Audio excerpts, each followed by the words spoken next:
అయ్యో మీకెట్ట చెప్తే అర్థమవుతుంది. మీకు ఇంకా పరిస్థితి అర్థం కాలా. జరిగిందంతా చూస్తా ఉంటే ఆ పూరిని చేసుకోవడానికి వచ్చినాడే ఆడి పేరేంది, అరవింద్ కదా. వాడు చెప్పిందే కరెక్ట్. మనం వడ్డీ వ్యాపారం లైసెన్స్ లేకుండానే చేస్తా ఉండాం. ఇప్పటివరకు సంపాదించిన డబ్బులకే ఏ లెక్కలో లేవు. ఆ లెక్కలో అది ఏదో ఉన్నట్టు వాడు మేనేజ్ చేసే ఇందులో నుంచి గట్టెక్కించడానికి వాడే మనకి ఒక ఐడియా చెప్తా ఉన్నాడు. ఇప్పుడు వాడిని నమ్మడం తప్ప మనకి వేరే మార్గం లేదు. లేకపోతే మొత్తం పోతాది. అనో కుక్క తోక పట్టుకుని గోదావరి ఈదినట్టు ఇప్పుడు ఆడు తోక పట్టుకుని ఏదమంటావా? అయ్యో వేరే దారి లేదు మనకి. ఇప్పుడు ఆ తోక వదిలేసామనుకో నిండా మునిగిపోతాం. అది తెలియటం లేదు నీకు. నాకైతే ఆడి మీద నమ్మకం లేదు.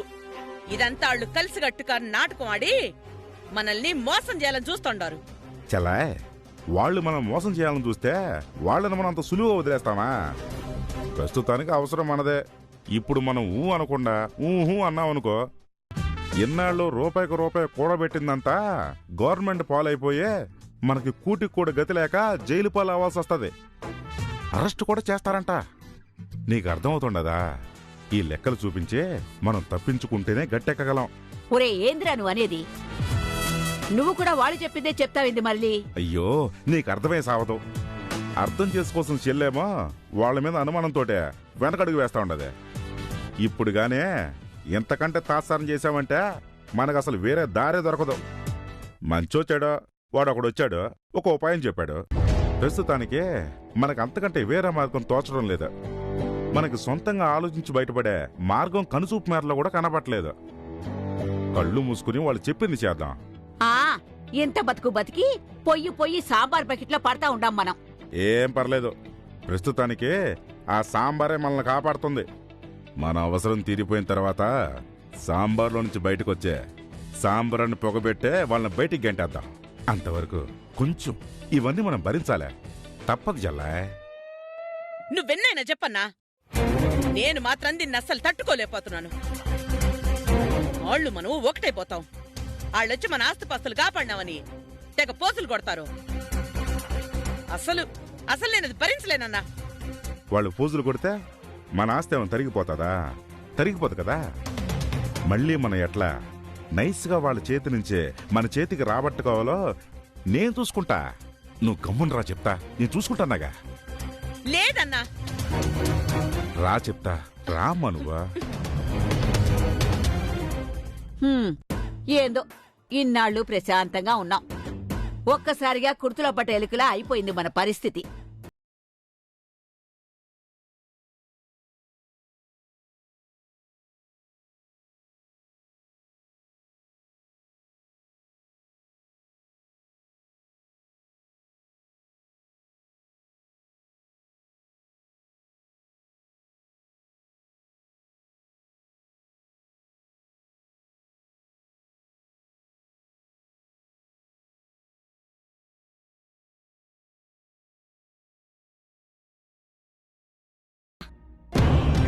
అమ్మా, అవన్నీ ఊరికే పేపర్ల మీద సంతకాలే తప్ప ఆ ఆస్తిపాస్తులేమైనా మనం తీసుకుంటామా?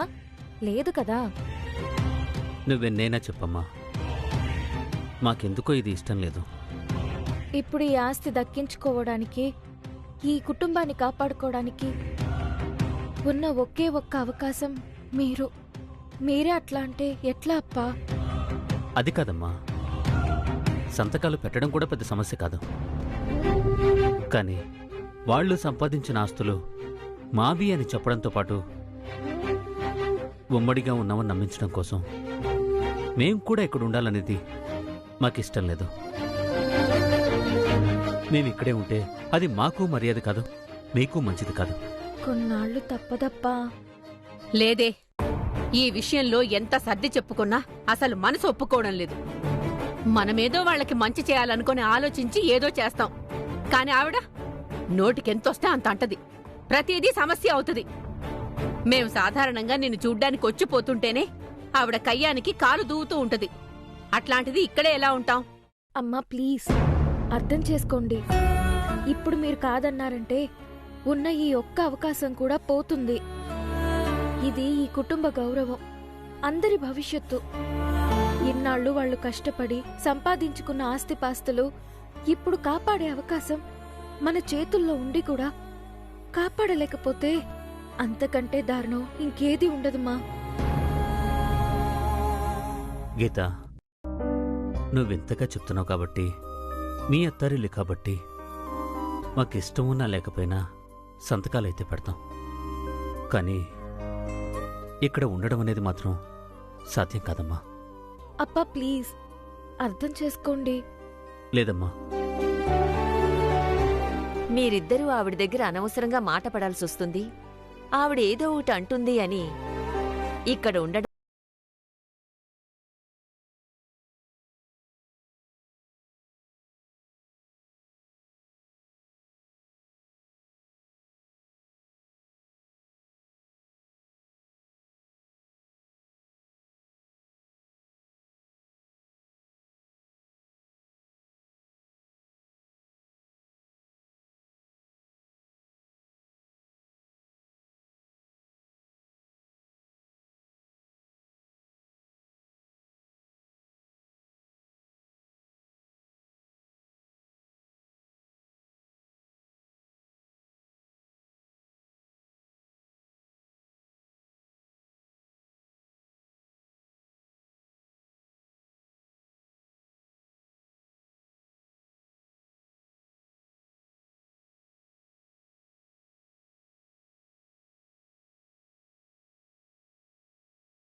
బ్రో, ఏంటి నిలబడే ఉన్నారు? రండి కూర్చోండి. మా ఇంట్లో మాకు మర్యాదలు ఎందుకులే, పర్లేదులే. మీరు బాగా ఫ్రస్ట్రేషన్లోనూ టెన్షన్లోనూ ఉన్నట్టున్నారు. ఏం కాదు, రండి వచ్చి కూర్చోండి, చెప్తాను. వద్దులేండి. ఏంటి బ్రో, రండి బ్రో. వద్దు వద్దని చెప్పినాను కదా, వద్దు. అరే కూర్చోండి బ్రో. బ్రో, మీరేం కంగారు పడద్దు, అన్నీ కరెక్ట్గా జరుగుతాయి. ఏ ప్రాపర్టీ మిస్ అవ్వకుండా దానికి తగ్గట్టు ప్లాన్ చేసి మనం అన్నీ రికవర్ చేసుకోవచ్చు. Don't worry bro. దీనికి ఇలా స్ట్రెస్ ఫీల్ అయితే ఎలా? లైఫ్లో ఇంకా చాలా విషయాలుంటాయి.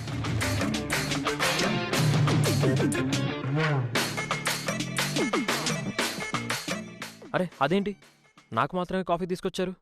బ్రదర్కి తీసుకురండి. నాకేం వద్దులేండి, మీరు తాగండి. మిమ్మల్ని చూస్తుంటే చిన్నపిల్లోడిని చూసినట్టుంది. చంటి పిల్లోడిలాగా ఇలా అయిపోయారేంటండి?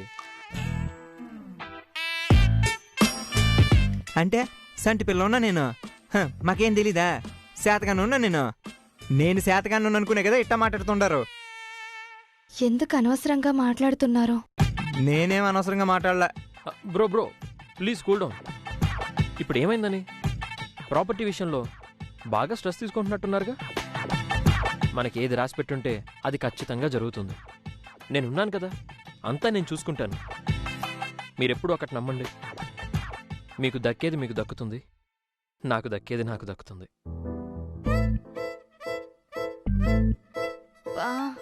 బాలాజీ ఎందుకు ఇలా బిహేవ్ చేస్తున్నాడో?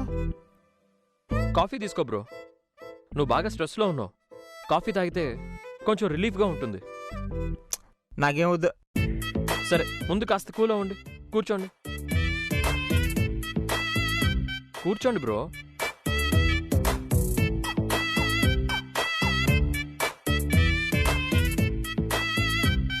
ఫస్ట్ టైం మీ చేతి కాఫీ తాగుతున్నాను, చాలా బాగుంది. Thank you.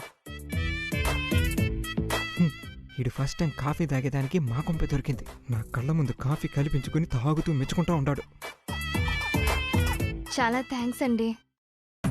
మీరు గనక ఇప్పుడొచ్చి ఆ ఉపాయం చెప్పకపోతే అందరం చాలా ఇబ్బంది పడేవాళ్ళం.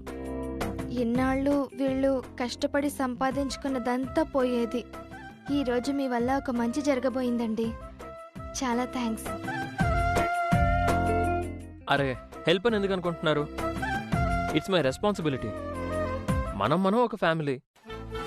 రేపు మన పెళ్ళయ్యాక ఈ కుటుంబంతో కూడా నాకు బంధుత్వం ఏర్పడినట్టే కదా. వీళ్ళందరూ నా వాళ్లే కదా. ఇదిగో ఈయన కూడా నాకు బ్రదర్ లాంటి వాళ్లే, అన్నదమ్ములు. ఆ మాత్రం హెల్ప్ చేసుకోకుండా ఎలా ఉంటాం? మన ఇద్దరు అన్నదమ్ములేందిరా?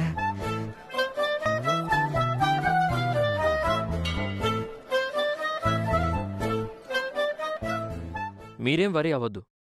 పాపం బాలాజీ మాత్రం చాలా టెన్షన్లో ఉన్నట్టున్నాడు. వీలైతే అతనికి కూడా చెప్పండి, కొంచెం రిలాక్స్డ్గా ఉండమనండి. ఏం కాదు.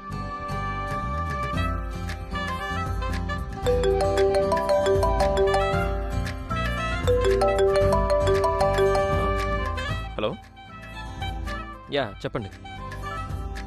ఓకే ఓకే, నేను చూస్తానులే.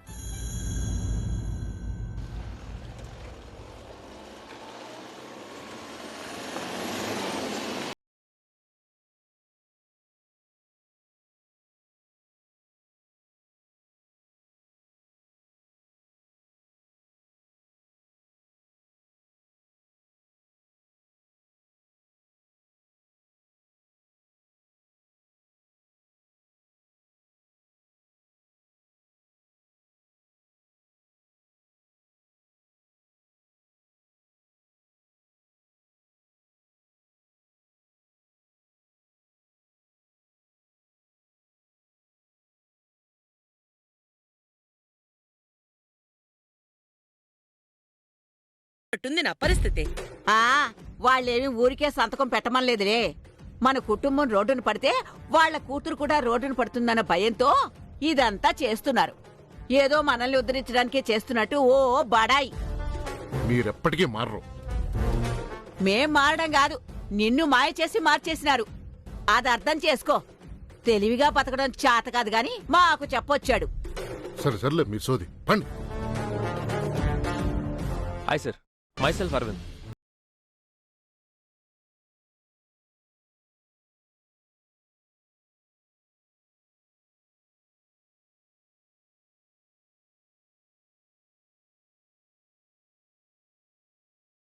గారి ఒక్కరి సంపాదనే కాదు, ఆవిడతో పాటు వాళ్ళ వియ్యంకులు సెల్వి నటరాజన్ గారు, కనకరత్నం గారి కోడలు గీతా గోవింద్, వీళ్ళందరూ కష్టపడి సంపాదించిన సంపాదన.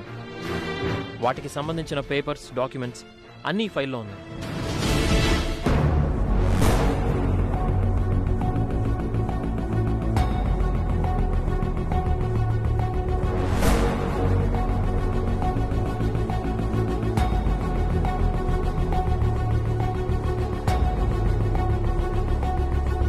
ఏమండి కనకరత్నం గారు, ఇదంతా నిజమా?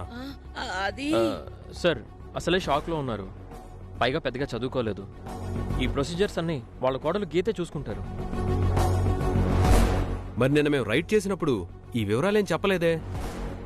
లేదండి, అవన్నీ ఆడిటర్ చూసుకుంటారని చెప్పాను మీకు. మీకు గుర్తులేనట్టుంది. ఆడిటర్ గురించి చెప్పారు, కానీ ఆధారాలున్నాయని చెప్పలేదు కదా. అంటే అవన్నీ ఆడిటర్ గారి దగ్గరే ఉండిపోయాయి. మీరు అకౌంట్స్ ఫైల్ చేస్తే అవన్నీ మీ దగ్గర ఉంచుకోవాలి కదా. మీ దగ్గర అప్పుడు లేవు. మరి ఇవన్నీ ఇప్పుడు కొత్తగా పుట్టుకొచ్చినట్టున్నాయి.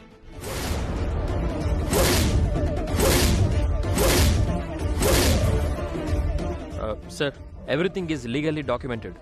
కావాలంటే మీరు ఒకసారి చెక్ చేసుకోండి. ఇప్పుడు ఏవి ఫేక్గా క్రియేట్ చేసినవి కావు. అది ఓకే. వీళ్ళు వడ్డీ వ్యాపారం చేస్తున్నాం అన్నారు, మరి దానికి లైసెన్స్ ఉందా?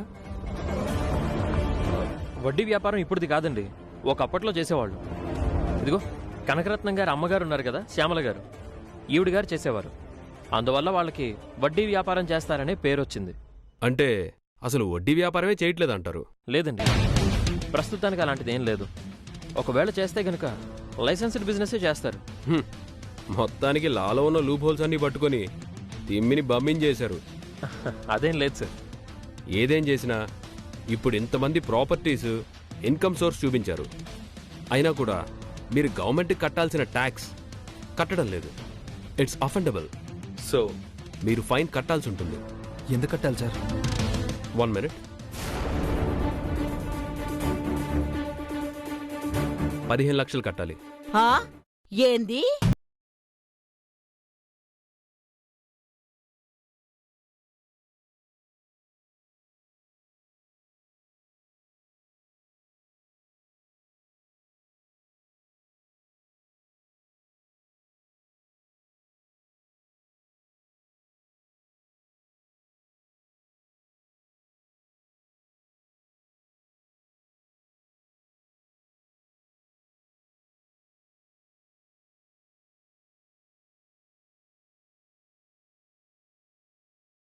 15 లక్షలు పే చేసేస్తాం.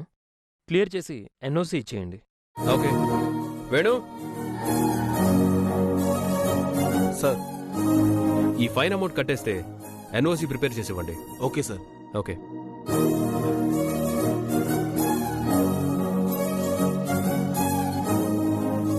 మీరంతా ఇందులో ఒక సంతకం పెట్టండి.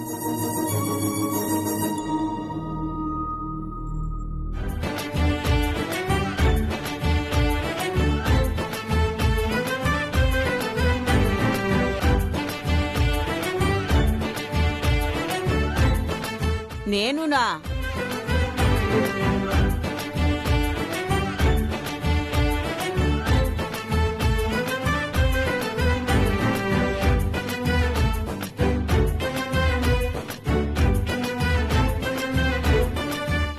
సరే. ఓకే, ఆ ఎన్ఓసి క్లియరెన్స్ అయ్యాక మీ ప్రాపర్టీస్ మీరు తీసుకెళ్ళచ్చు. అవును, ఇంట్లో నుంచి వచ్చేటప్పుడు చాలా సార్లు లెక్కపెట్టి తీసుకొచ్చారు. ఇప్పుడు అవన్నీ కరెక్ట్ గా ఉంటాయా? అనా పైసలతో సహా కరెక్ట్గా ఉన్నాయి. ముందు మీరు కరెక్ట్గా ఉండండి.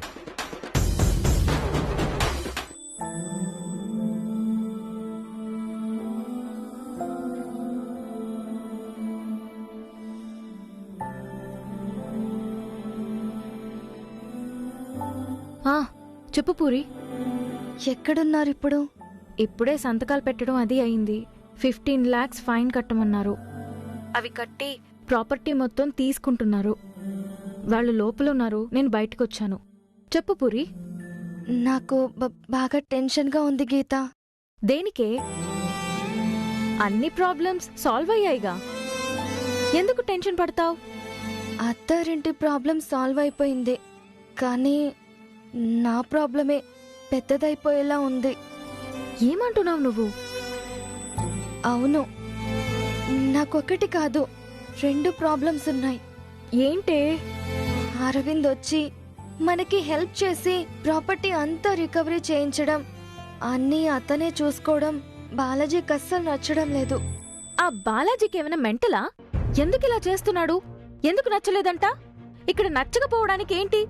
ఈ పరిస్థితిలో ఒక మనిషి వచ్చి సాయం చేస్తున్నాడని అతనికి థ్యాంక్స్ చెప్పకపోగా అతను నచ్చలేదని నిన్ను టార్చర్ పెడుతున్నాడా? పిచ్చా అతనికి? దాదాపు పిచ్చివాళ్లానే చేస్తున్నాడు. నాకేం చేయాలో అర్థం కావడం లేదు. అరవింద్ని చూస్తేనే అతను చాలా ఇన్సెక్యూర్డ్ గా ఫీల్ అవుతున్నాడు. నన్ను ఎక్కడ దూరం చేస్తాడోనని భయపడుతున్నాడు.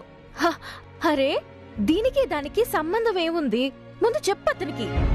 ఎంతో చెప్పాను, కానీ అతను అసలు అరవింద్ నీడని కూడా భరించలేకపోతున్నాడు. అబ్బా, చిన్న పిల్లల్లాగా చెయ్యొద్దని చెప్పు. బాలాజీకే కాదు, నాకు కూడా భయంగానే ఉంది గీత. నీకేంటి? అవును, అరవింద్ ఇదంతా నాతో పెళ్లి కాబోతోందని, మనకి అన్ని రకాలుగా సపోర్టివ్గా ఉండాలనుకుని ఇదంతా చేస్తున్నాడు. ఆ అబ్బాయి చాలా మంచివాళ్ళ ఉన్నాడు. ఇప్పుడు అతనికి నా విషయం, బాలాజీ విషయం తెలియదు గనక నన్ను పెళ్లి చేసుకోబోతున్నానని ఇదంతా చేస్తున్నాడు. రేపు బాలాజీ ఇప్పటికే నా మెళ్ళో పసుపుతాడు కట్టాడని తెలిస్తే ఏమని సమాధానం చెప్తావ్? అతను ఊరికే ఉంటాడా? ఈ విషయం తెలిస్తే అమ్మా నాన్న ఏం చేస్తారో, ఏమైపోతారో అని భయంగా ఉంది. నాకు ఈ విషయం ఇంకా అరవింద్ దగ్గర దాచిపెట్టి అతన్ని మోసం చేయడం ఇష్టం లేదు గీత. అరవింద్కి ఈ విషయం చెప్పేసే. పూరి, ఇప్పుడు అరవింద్కి ఎలా చెప్తాం? మనకి వేరే దారి లేదు.